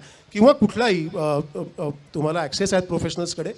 डिझाईन फिजिबिलिटी करून घ्या आणि त्याच्यानंतर तुम्ही प्रोफेशनल कंपनीज किंवा प्रोफेशनल्स जे तुम्हाला एंड टू एंड सोल्युशन देऊ शकतात जर सेल्फ रिडेव्हलपमेंटला जायचं असेल तर. अदरवाईज जसे आत्ता सर म्हणाले तसे समुद्र खूप मोठा आहे. रिडेव्हलपमेंटची प्रोसेस ही गेली 20-25 वर्ष चाललेली आहे. मुंबईमध्ये, कदाचित पुण्यामध्ये खूप ॲक्टिव्हली गेली 10-15 वर्ष चाललेली आहेत. दिग्गज लोक त्याच्यामध्ये आहेत, त्यामुळे आपण कधी कन्व्हेन्शनल वेनी जाऊच शकतो. त्याच्याकरता सुद्धा आपल्याला फिजिबिलिटी करून घ्यावीच लागते. पण त्या क्षणाला जर तुम्हाला वाटलं की आपण थोडा 1-2 महिना पॉज घेऊ आणि आपण सेल्फ डेव्हलपमेंटचे पण काय फायदे आहेत, क्वांटिटेटिव्ह आणि क्वालिटेटिव्ह आपल्या पर्टिक्युलर प्रोजेक्ट करता, तर त्याचंसुद्धा तुम्ही एक प्रमाण प्रोफेशनल्सकडनं करून घ्या आणि मग तुम्हाला ॲक्च्युली कंपॅरिझन करता येईल की बाबा मी डेव्हलपमेंटला गेलो कन्व्हेन्शनल वेनी तर त्याचे फायदे तोटे काय आहेत, आणि जर सेल्फनी गेलो तर त्याचे फायदे तोटे काय आहेत. फक्त त्याच्या आधी मी परत एकच रिमाइंड करीन की सेल्फ डेव्हलपमेंट किंवा रिडेव्हलपमेंटला जायचं असेल तर सगळ्यांनी एकत्र येणं एका दिलानी हे अतिशय महत्त्वाचं आहे. ते एकदा झालं तर पुढचा मार्ग खूप सोपा असेल असं मला वाटतं. आणि म्हणून आम्ही बऱ्याचदा असंही म्हणतो की आत्मनिर्भर भारताकरता आत्मनिर्भर गृहनिर्माण हे अतिशय महत्त्वाचं आहे. तर जोपर्यंत जर आपण गृहनिर्माण पण नाही करू शकलो तर आत्मनिर्भर भारत हे फार मोठी गोष्ट आहे. पण आपल्या माननीय पंतप्रधानांनी सांगितल्याप्रमाणे प्रत्येकाचं ते स्वप्न आहे आणि त्यामुळे आम्हाला तर खूप खात्री आहे. खूपच वेगवेगळ्या सोसायटीज ह्या मार्ग घेऊन पुढे चाललेत. आणि इंटरेस्टिंगली सांगतो, काही स्टॅट्स सांगतो सर, मुंबई पुण्याच्या बाहेरच्या खूप चाललेल्या आहेत. म्हणजे नागपूर, नाशिक ह्या ठिकाणच्या सोसायटीज किंवा इंडिव्हिज्युअल बंगले ज्यांचे आहेत ते हे सेल्फ डेव्हलपमेंट करता अतिशय पुढे चाललेले आहेत. कारण कदाचित ना डोक्यातला क्लटर कमी आहे. गुजरातमध्ये चाललं आहे, कारण गुजरातमध्ये रिडेव्हलपमेंटचा GR आत्ता आला आहे अहमदाबादला. म्हणजे मागच्या वर्षीपर्यंत रिडेव्हलपमेंटच अलाउड नव्हती. तर त्यामुळे म्हणतो ना की तुम्हाला काही अनलन करावं लागत नाही. आता बऱ्याचदा ना अनलन करावं, क्लटर खूप आहे, अरे की हे पण आहे ते पण आहे. तर त्यामुळे अशा ठिकाणी खूप पटापट लोक निर्णय घेऊन पुढे जाऊ शकतात. तर हे आमचे अनुभव आहेत. धन्यवाद विजय. माझ्या मते आपण बऱ्याच हा न संपणारा विषय आहे आणि पुणे हाऊसिंग फेडरेशन किंवा आमचं महाराष्ट्र हाऊसिंग फेडरेशन हे सेल्फ रिडेव्हलपमेंटला पुरस्कर्ता आहे आणि त्याचाच आम्ही त्याचा पाठपुरावा करणार आहोत. आणि त्यासाठी लागणाऱ्या सगळ्या गोष्टी आपण उपलब्ध करण्यासाठी सरकारकडे पाठपुरावा करत, त्यासाठी सगळेच लोक आपल्याला मदत करतील मला खात्री आहे. माझ्या मते आपण हा जो एक्सपोचा सगळ्या घटकांना एकत्र आणण्याचा हा आपला उद्देश सफल झाला आहे. आणि आत्ता या चर्चासत्रात आपल्याकडे ॲडव्होकेट परब साहेब आणि विजय सर आले, त्यांचं आपण आमच्या आयोजकांतर्फे आपण आभार मानूया. हो प्लीज. अगदी आता कारण उठतोय म्हणून पहिली गोष्ट लक्ष्मीनारायणजी थँक्यू. फार अतिशय म्हणजे व्हेरी डायनॅमिक तुम्ही स्वतः युअर पर्सनॅलिटी आणि the way you have conducted 2 दिवस एक्स्ट्रीमली डायनॅमिक. आणि मला जेन्युनली असं वाटतं आहे, माझा अंदाज असा आहे आणि आपण बघू कदाचित 5 वर्षामध्ये तुम्ही एवढंच मोठं एक्सपोज सेल्फ डेव्हलपमेंट करता कराल. That is where we are going.